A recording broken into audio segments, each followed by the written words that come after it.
నమస్తే, welcome to our channel. నేను మీ anchor Usha.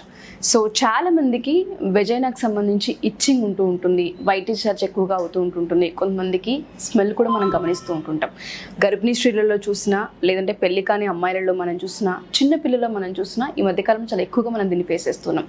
దీనికి గల కారణాలు ఏంటి, అసలు వైట్ డిశ్చార్జ్ ఎందుకు అవుతూ ఉంటుంటుంది, తీసుకోవాల్సిన జాగ్రత్తలు ఏంటి, వైట్ డిశ్చార్జ్ అయ్యేటప్పుడు ఎటువంటి కేర్ఫుల్ తీసుకోవాలన్న వాటిపైన మనతో పాటు గైనకాలజిస్ట్ సరళ గారు ఉన్నారు. ఆవిడని తెలుసుకుందాం. నమస్తే సరళ గారు. నమస్తే Usha, welcome here. Thank you ma'am, thank you so much.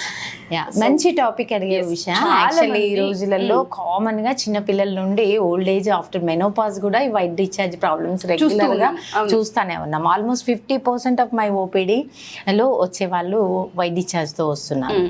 So ఎందుకు అలా అంత ఎక్కువ అవుతుంది ఈ రోజులలో అంటే మోస్ట్లీ ఏంటంటే ఫిజియోలాజికల్గా మనకి పెథలాజికల్గా తెలవాలి. అంటే వైట్ డిశ్చార్జ్ ఇప్పుడు మదర్స్ ఏం చేస్తున్నారు, కొంచెం 12 years అమ్మాయిని తీసుకొని వచ్చి మేడం వైట్ డిశ్చార్జ్ అవుతుంది, ఏదైనా ఇన్ఫెక్షన్ చూడు, కొంచెం మనకి అంటే కాన్షియస్నెస్ కూడా పెరిగింది అనుకోవాలి ముందుతో కంపేర్ చేసుకుంటే.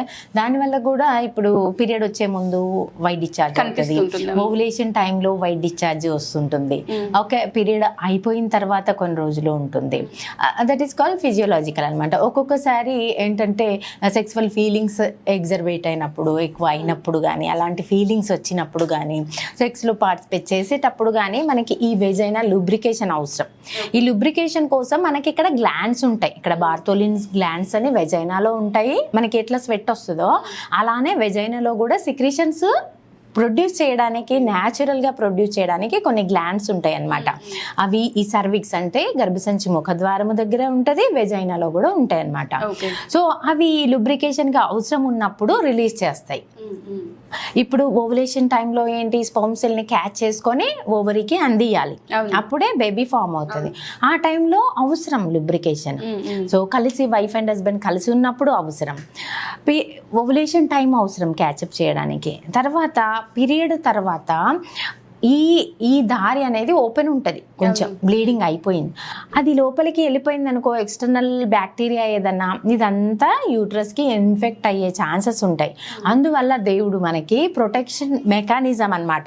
ఈ మ్యూకస్ ప్లగ్, ఇక్కడ మ్యూకస్ ఉంటుంది అంటే ఇక్కడ ప్లగ్ ఫామ్ అవుతుంది. అంటే వైట్ కొంచెం ఎక్కువగా రిలీజ్ చేసుకొని బాడీ బయట నుండి ఏదాన్ని లోపలికి పంపించకుండా మ్యూకస్ ప్లగ్ ఫామ్ చేయడానికి కొంచెం వైట్ డిశ్చార్జ్ ఎక్కువగా ఉంటుంది. పీరియడ్ అయ్యే ముందు కూడా కొంచెం వైట్ డిశ్చార్జ్, పీరియడ్ అయిన తర్వాత ఎక్కువ చూడడము, ఇలాంటి కొన్ని కండిషన్. పిల్లలు మెచ్యూర్ అయ్యే ముందు కూడా, ముందు అంతగా ఉండదు, మెచ్యూర్ అయ్యే ముందు కూడా వైట్ డిశ్చార్జ్ ఎక్కువగా చూస్తుంటాం.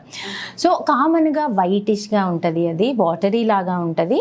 వాటరీ డిశ్చార్జ్గా ఉండేదాన్ని ఓవులేషన్ టైంలో వాటరీగా థ్రెడ్ లాగా ఇలా వస్తుంటుంది. అది నార్మల్ వైట్ డిశ్చార్జ్. దాని గురించి భయపడాల్సిన అవసరము లేదు, ఫిజియోలాజికల్ అనమాట. సో మనం ఎప్పుడు భయపడాలి వైట్ డిశ్చార్జ్, కొందరికి ప్రెగ్నెన్సీ టైంలో కూడా కొంచెం ఎక్కువగా ఉంటుంది వైట్ డిశ్చార్జ్. ఎందుకంటే అది కూడా మ్యూకస్ ప్లగ్ని ఫామ్ చేసుకొని బేబీకి ప్రొటెక్టివ్ మెకానిజం లాగా ఉంటుంది. డెలివరీ టైం దగ్గరకు వచ్చేటప్పుడు కూడా ఇక్కడ సర్వైకల్ సిక్రిషన్స్ కొంచెం ఎక్కువ అవుతాయి, అప్పుడు కూడా వైట్ డిశ్చార్జ్ కొంచెం ఎక్కువగా చూస్తుంటాం.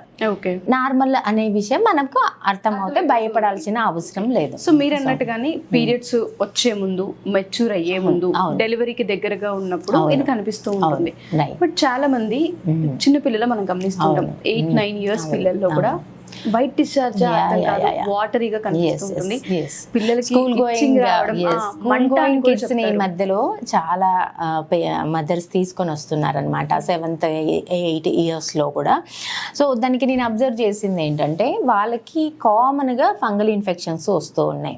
దానికి రీజన్ ఒకటి ఎనీమియా, రక్తహీనత అండ్ విటమిన్ డెఫిషియన్సీస్ ఎక్కువ మట్టుకు చూస్తున్నాం అనమాట యంగ్ గర్ల్స్ లోపల. సో రక్తహీనత ఉన్నా కానీ, విటమిన్స్ మినరల్స్ లోపం ఉన్నా కానీ మనకి ఇమ్యూనిటీ తగ్గిపోతుంది. వాటర్ సరిగా తీసుకోకపోయినా డీహైడ్రేషన్ వల్ల ఇక్కడ న్యాచురల్గా మన బాడీకి ఉండాల్సిన ఇమ్యూనిటీ రావట్లేదు వాళ్ళకి. డీహైడ్రేషన్ అయిపోయినా ఇమ్యూనిటీ తగ్గిపోతుంది, మినరల్స్ విటమిన్స్ రక్తహీనత అయినా ఇమ్యూనిటీ తగ్గిపోతుంది. దానివల్ల ఈజీగా బ్యాక్టీరియల్ ఫంగల్ ఇన్ఫెక్షన్స్ ఈజీగా స్కిన్కి రావడం చూస్తుంటాం. దానివల్ల స్కిన్ ఇది ఆల్మోస్ట్ ఒక రకమైన స్కిన్నే, మ్యూకోజా. ఇలా మన స్కిన్ ఎలానో ఇది కూడా అలానే ఉంటుంది లోపల. దానికి ప్రొటెక్టివ్ మెకానిజం ఆల్రెడీ ఉంటుంది. ఆ మెకానిజం డిస్టర్బ్ అయినప్పుడే మనకి ఇన్ఫెక్షన్స్ రావడం చూస్తూ ఉంటాం. ఓకే. సో పిల్లలకి మంచి వాటర్, మోస్ట్లీ ఎక్కువ వాటర్ 1 లీటర్ కన్నా ఎక్కువ తీసుకోవట్లా పిల్లలు కూడా. వాళ్ళు 2.5 to 3 లీటర్స్ ఖచ్చితంగా తీసుకునేటట్టు ఎంకరేజ్ చేయాలి ఓకే. యంగ్ గర్ల్స్లో, స్కూల్ గోయింగ్ కిడ్స్లో. ప్లస్ అండర్ వేర్స్ కూడా కొంచెం టైట్వి కాకుండా లూజ్గా కాటన్వి ఉండేటట్టు చూసుకుంటే ఈ ఇన్ఫెక్షన్స్ ఎక్కువ కాకుండా ఉంటాయి పిల్లలకి. సో వేసుకునే అండర్ వేర్స్ కూడా అవి కూడా మళ్ళీ ఇయర్స్ టుగెదర్ కంటిన్యూగా వాడొద్దు. వాటిని కనీసం 6 months to 1 year ఒకసారి మారుస్తూ ఉండాలి. కాటన్ ఉండేటట్టు చూసుకోవాలి. వాటిని ఇలా ఇన్ఫెక్షన్స్ ఫ్యామిలీలో ఎవరికైనా ఉంటుంది, అన్ని బట్టలు కలిపి ఒకే దాంట్లో వాషింగ్ మిషన్లో వాష్ చేస్తూ ఉంటాం. సో అలా కూడా చేయొద్దు. పేరెంట్స్కి షుగర్ ఉంటుంది, వాళ్ళకి ఎక్కువ ఫంగల్ ఇన్ఫెక్షన్స్ వస్తూ ఉంటాయి. స్కిన్లో కావచ్చు, వెజైనా దగ్గర కావచ్చు, జెనిటల్ ఏరియాల దగ్గర కావచ్చు. అలాంటివి ఇన్నర్స్ అన్నీ కూడా పిల్లలవి, పేరెంట్స్వి అందరివి కలిపి ఓల్డ్ ఏజ్ వాళ్ళవి అలా ఒకే దగ్గర వాష్ చేయడం వల్ల కూడా వాళ్ళ నుండి పిల్లలకి రావడం చూస్తూ ఉంటాం.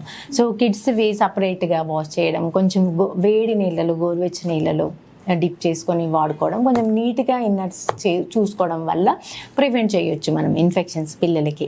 యంగ్ గర్ల్స్లో, కాలేజ్ గోయింగ్ అమ్మాయిలలో కూడా మనం ఈ టైట్ లెగ్గిన్స్ వేయడం, జీన్స్ వేయడం చూస్తూ ఉంటాము. ఇంకా బయట వాళ్ళు ఎక్కువ వాష్రూమ్స్లో కూడా వెళ్ళడము, ఫ్రెండ్స్తో వెళ్ళడం ఉంటుంది కాబట్టి కాలేజ్ గోయింగ్ గర్ల్స్లో కూడా ఫంగల్ ఇన్ఫెక్షన్స్ కామన్గా చూస్తూ ఉన్నాం.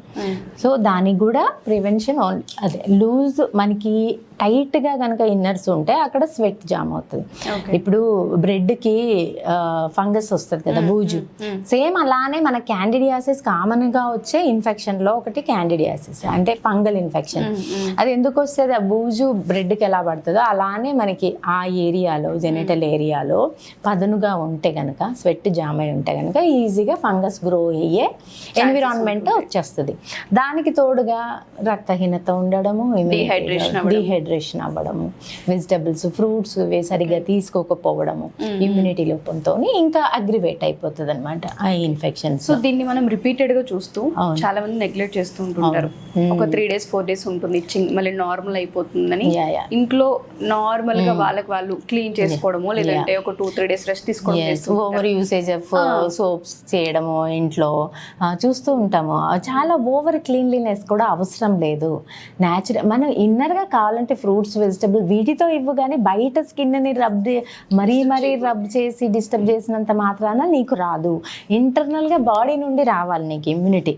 అంటే నువ్వు వాటర్లో తీసుకో, ఫుడ్లో తీసుకో, డైట్లో తీసుకో, ఓన్లీ క్లీన్లీనెస్ నీకు డైలీ వన్స్ సోప్ వాటర్తో క్లీన్ చేసుకోవడం అది సరిపోతాయి. లోపలిగా ఇంటర్నల్ దాకా వెళ్ళి కొంతమంది ఓవర్ సోప్ వాటర్తో పుష్ చేసుకోవడం, డౌచింగ్ చేయడం, ఇది చేయడం వల్ల న్యాచురల్గా మన వెజైనాలో డోడర్లైన్ బ్యాసిల్లే ఉంటుంది. న్యాచురల్ బ్యాసిల్లే అంటే బ్యాక్టీరియా, మనకి తెలుసు కదా మీకు, ప్రోబయోటిక్స్ అని మన పేగులో ఉంటుంది.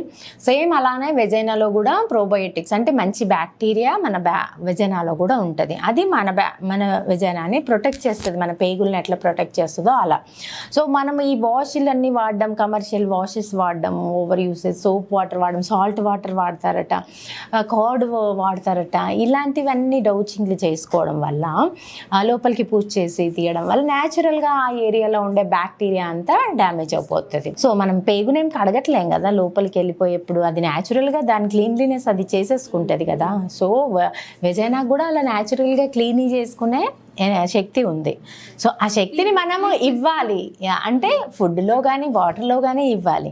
బయట నుండి ఇక్కడ లోకల్ ఇవ్వడం వల్ల, లోకల్లో ఊరి స్కిన్ రబ్ చేయడం వల్ల యూజ్ ఏమి ఉండదు, ఇంకా ఎక్కువ నష్టమే. ఇంకా దీన్ని తరచుగా చూస్తూ నెగ్లెక్ట్ చేసి డాక్టర్ని కన్సల్ట్ అవ్వకుండా మీరు అన్నట్టుగానే వాష్ చేసుకొని సాల్ట్ వాటర్, హాట్ వాటర్ వాళ్ళ పద్ధతిలో వాళ్ళు వెళ్ళిపోతున్నప్పుడు డ్యామేజెస్ అంటే ఇంటర్నల్ గా లోపల ప్రమాదం ఎక్కువగా ఉండే అవకాశం ఉంటుంది. ఎందుకంటే మన కనెక్షన్ వెజైనా నుండి ఈ సర్విక్స్ ముఖద్వారం, గర్భసంచి ముఖద్వారం ద్వారా లోపలి కనెక్షన్ నుండి ఫెలోపియన్ ట్యూబ్స్ ద్వారా అబ్డామిన్ లోకి కనెక్షన్ ఉంటుంది. మనం అబ్నార్మల్ థింగ్స్ ఏది పడితే అది లోపల వాడడం వల్ల ఒక్కొక్కసారి నేను రేర్గా చూస్తుంటాను, ఓల్డ్ ఏజ్ వాళ్ళు కూడా అంటే లైక్ ఆడుగా అనిపించచ్చు మీకు, బట్ నేను చూసేది చెప్తాను.